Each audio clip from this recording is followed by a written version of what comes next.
Okay, so yesterday we went to an industrial electrical supplier and got some 95mm squared welding cable. So it's double insulated stuff, so it's got the white layer and then the orange layer, and obviously it's just straight copper.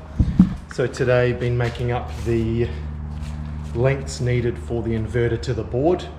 So I needed 2 there, and then I also needed to go from a 300 amp fuse to make it slightly longer to fit to the battery down below. So 3 done already. Then I'm going to run a long 95mm earth from negative battery terminal to the chassis of the truck. That's just to give me a little bit of peace of mind that I've got a good earth going on. May not even need to do that, but I want to for sure. And then I've got to do 25mm cable, a couple of runs for that for the DC to DC charger. So that's today's job. We're just using copper lugs. I would have preferred to use the ones that were coated because these will gradually corrode a tiny bit. But that's all they had, and this is actually a 70mm one, so it's been a real mission to fit that much copper into these, but we're making it work. So then we've used just our old 20mm pipe, I guess it is, 25mm maybe, as a corrugation, so that we don't see this really unsightly orange cable inside in the Enerdrive cabinet. So yeah, it looks good. It's going to do the job. Back doing some more electrical work. I did my first spiky job, put this corrugated tube on our welding cable. Alright, so I'm just working on a ground, so a chassis ground. So there it is there, found a really good location that already had a bolt in it. I've changed the bolt over to a new one, and I've sanded away all the steel, all the paint around this bracket. Then I've sprayed it with some nanotech, which is really good for electrical connections.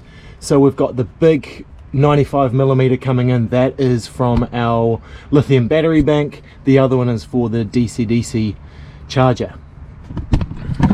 So doing the not so fun jobs under the truck today. So yeah, a lot of cabling going on. The conduit really adds up in price, so it's kind of one of those frustrating things, but it's good to do, I guess. And I'll show you some other stuff that we're doing in a sec.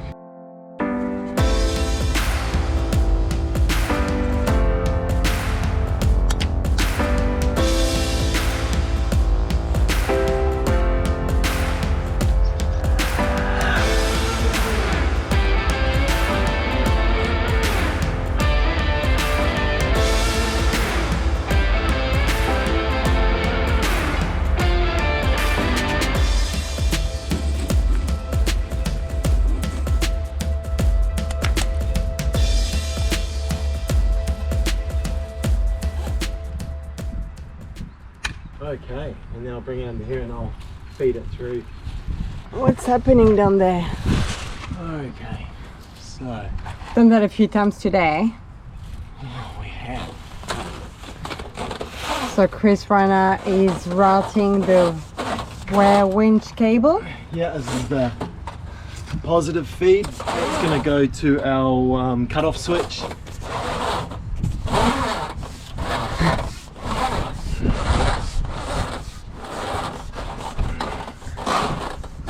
So this is the same 70mm square cable we're using. We did on the front winch. We're using now some protection to it. Alright, so while Chris is on the truck at the moment doing some more wiring, he'll show you in a second what we've been up to the past days and what we've accomplished. I am brainstorming some little project inside that are not very, I guess, meaningful, but we do need them. So one of them is having a rubbish bin. It's something that obviously when you design a kitchen or you build a camper, you don't think of straight away because it's not like a key part of the build. But now that obviously our kitchen is almost finished, so obviously on that side here we still have to do the drawers. So we're gonna have 3 drawers and then a little access hatch at the bottom just to access the plumbing. But right now here, we've got a lot of new space, especially within the area, but as well at the same time, it's not an easy area to work with because there's like lots of things going on. So for this area, what I want to maximize the dead space is to have a pull-out kitchen. So I found one on the Bunnings website, 15 liters, but it's $98. I just find it crazy to spend that much money just for a rubbish bin. So I'm trying to brainstorm how to make my own. So these are the drawer runners that we're gonna use for our cabinet. So I was thinking having a drawer runner on the side here. Obviously we'll have to clear the doors, so I'm just gonna have to offset that a little bit. And obviously it will, can just buy like a normal then cheap rubbish bin. It will go like so. So I was quite happy with my design. And then Chris was thinking maybe having the option to remove the bin so that we can clean it outside if we need to. And this is where I'm coming unstuck and I've got no idea how to do that. Like some hooks potentially, or having an insert inside the bin. I need to kind of like now brainstorm a little bit more. So if you've got any idea to build your own pull-out bin, let me know in the comments because that'd be greatly appreciated. Okay, the wiring is finally done. It took a long time, but I'm so much happier with how it is in comparison to when I first did that front winch. So we've run everything in conduit and that's protected everything. We've kind of just rerun both winches all together. Just a little bit of a better routing sort of system, and yeah, they're all nice and protected. I've installed this 500 amp continuous cutoff switch. This is now a battery cutoff switch. So say for instance if there was a fire in the battery compartment in here, or if I was getting some phantom drain from an appliance and we wanted to park the truck up for a long time, or even just for some added security, I can turn the batteries off. So they are off right now. So my positives head to the back of this, and then I've only got one positive cable heading to the battery. And then my next one here, like before, is for the front winch, but now it's also for the rear winch as well, because if we're gonna go off-roading and I know I need the winches activated, I may as well just do both at the same time. They're never going to be actually running at the same time, so that seems like the best way to do it. And yeah, now everything is wired up really nicely. I'll show you the winches. Alright, and that's front winch, so everything is in corrugation now, including that main cable, because there was some areas that could have rubbed. I think they would have been fine, but I don't want any issues long term, so that's all done. And this is the rear one. I don't know if you can see, but everything is all in corrugation as well, so we are solid.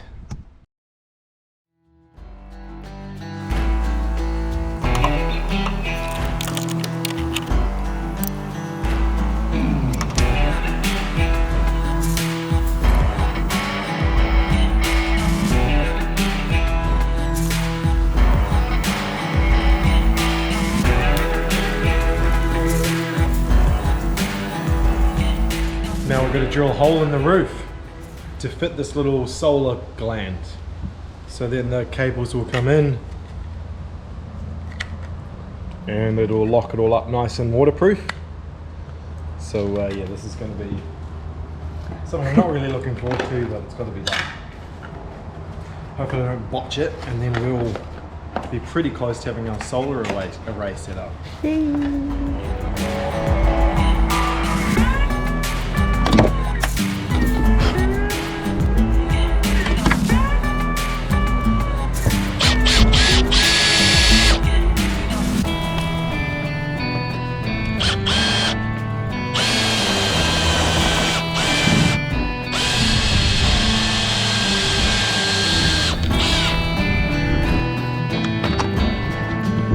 Start of a hole.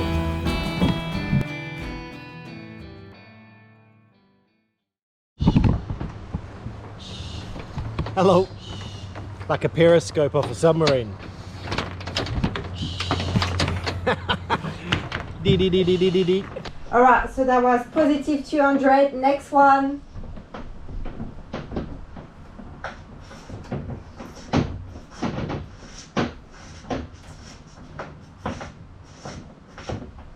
Negative 200.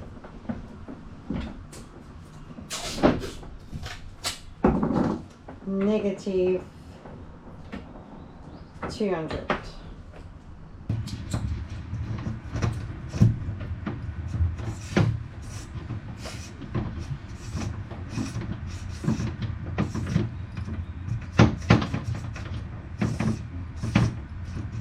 Okay, that is positive 100. Positive 100. And last one.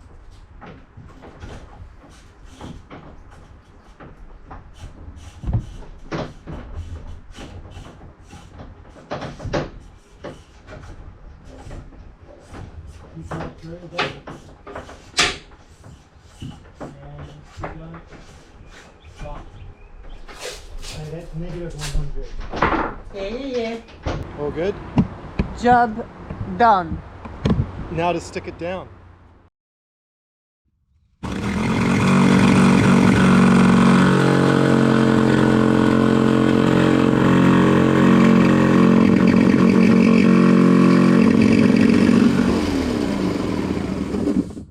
Good? Nice.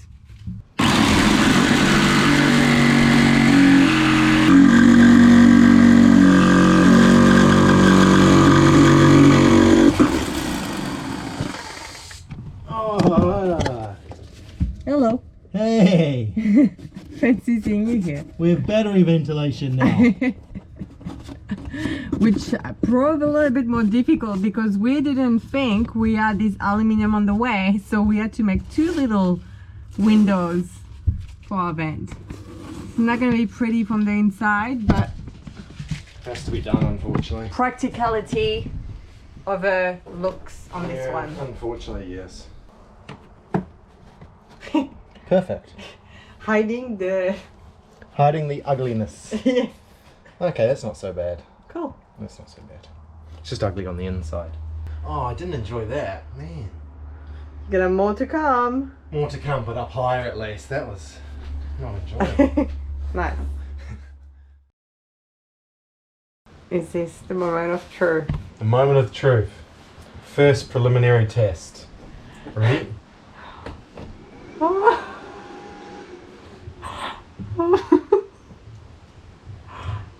Hello.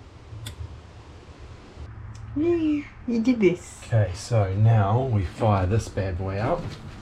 Turning the fridge on for the first time.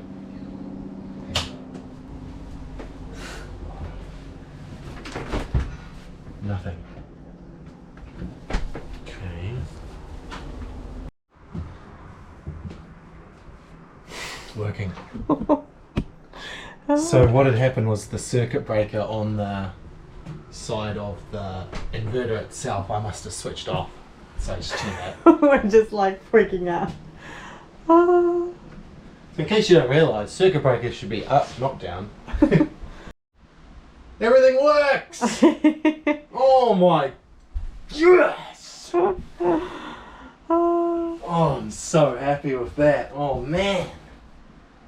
Aircon worked, induction worked, fridge. Oh yes, all of this works. Oh man. What do all the symbols mean? Oh, I'm gonna have to read lots of manuals. Your favorite part. I'd rather do anything but read manuals. Oh, are you sure? Yeah. Anything? Yeah, even wiring. Oh, that's cool.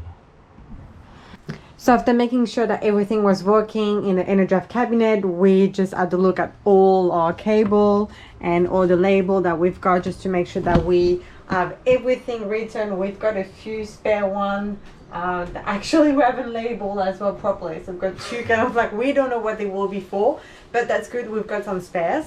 And as well, we're trying to brainstorm. So we've got our switches, we've got our ePro Enerdrive battery monitor and our light dimmer, where we're gonna put them on this wall. So we're thinking having them slightly on that side, so making sure it clears everything over there. So we haven't made that much progress today because there was just like a lot of like brainstorming to do, but yeah, it's still important to just not rush and kind of like think ahead of these little things. Today is an exciting day. So exciting! We have Look at that, 46 amps coming in. That is so exciting. Oh, yes! Alright, so long story short, I wired the solar up wrong somehow. There's so many plugs up there, I'll show you, and I must have got one of them wrong. Couldn't work it out. So messaged Brendan and said MPPT is not delivering charge to the batteries. What do I do? And he basically told me how to use a multimeter properly, and which is so basic, but I had no idea. And tested some polarity of things, worked out no voltage was coming into the MPPT. Surprise, surprise. So went up on the roof, bing, bang, boom, checked the polarity, the voltage of everything, made sure 40 volts was coming in from each panel, which it was, and then redid all the plugs, and it worked. And then now we've got solar. Okay, so our batteries are officially charging. So this is the Enerdrive app, so that monitors the two batteries. So we were at 46% a little while ago, and now we're at 53%, so we're going up in the world. The MPPT is now all wired up. That was kind of the last piece of the puzzle for the whole unit. So this is a 60 amp solar controller. So that's going to get maximum power from our 4 200 watt panels and fire it into the batteries. Then we have, like I said earlier, the little 100 watt panel and our portable solar blanket plugged straight into the DC to DC charger. So they're two separate kind of solar charging systems. Alright, and we have completed more holes in the wall.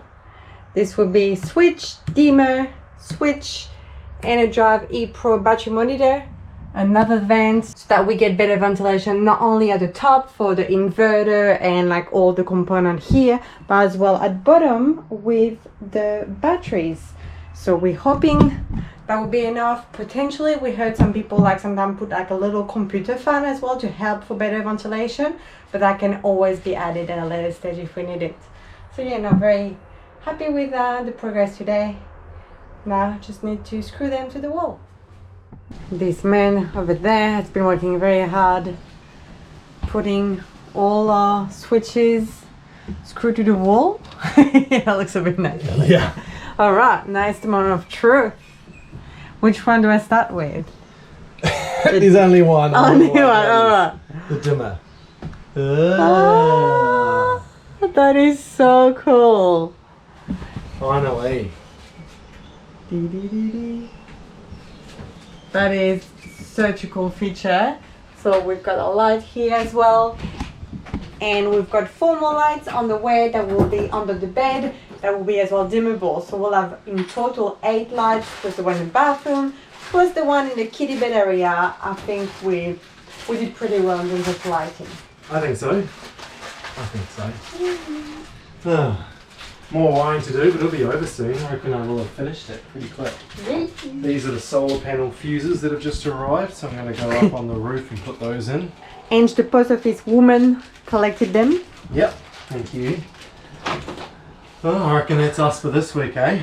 Yeah? Yeah, I reckon. No, I think you did very, very well. Yeah. You can be proud of yourself. Oh, thank you. Thank you very much. Everything is working as planned. We're now at 100% charge on our batteries. We've got now the house 12 volt wiring to do, like the water pump and a few things like that. And then we'll put the cupboard doors on here, and that is complete. That is amazing. To be able to tick off such a huge project is probably like the biggest achievement of the build, like as a main project. So that's pretty amazing. And very good news, tomorrow we're going to Perth to pick up the last shipment of aluminium, so that next week we can get started finally on the bed, which will be as well a main achievement. So yeah, we're looking forward to it, looking forward to sharing that with you. Not too long, we promise we're getting there. Not too long. I reckon we're ripping along now. We're going to be done pretty soon. Yeah, looking forward to it. So thank you so much everyone for watching. If you're not subscribed to the channel and you made it that far, you probably enjoy our videos, so you should probably considering subscribing. That would be pretty amazing. That would help us a lot. If we can reach 40,000 subscribers by the end of the year, that would be pretty amazing. Yeah, we saw a disturbing statistic that 50% of our viewers recently are not subscribed. So man, that would make such a massive difference to our channel if you just press that button. That big red button. We'll try and work out how to do it on the TV and put up like a little tutorial, because they make it a bit tricky on the TV, but if you can, yes, please press that sub button, and we'll see you next week for more shenanigans in here. Thanks for watching. Cheers. Bye.